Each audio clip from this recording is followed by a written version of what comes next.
Earlier on, we spoke about an income statement and we said it contains revenue and expenditure.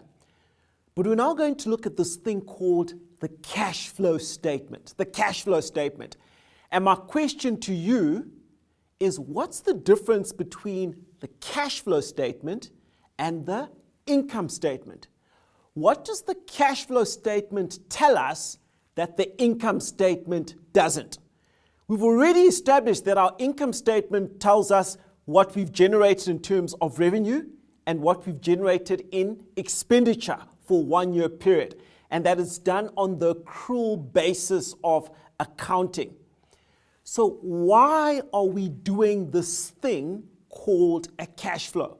What further information is it giving us? Let's do an example to illustrate.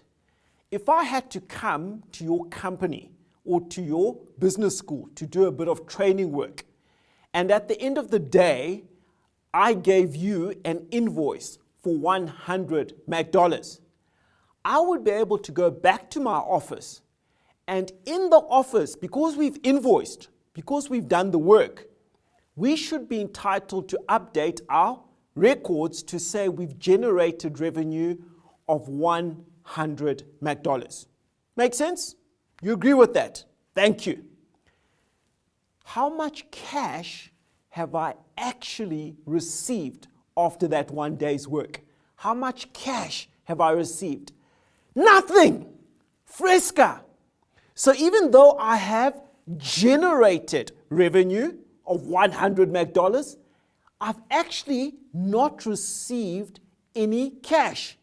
And I might have a 30-day payment term with your company, which means I'm only going to get paid out at the end of next month. Actually, I'm out of pocket because I've spent time at your firm. I've invested my own resources, but I'm only going to get my money later. So in the income statement, we'll be able to genuinely reflect 100 million or $100 generated as income or revenue.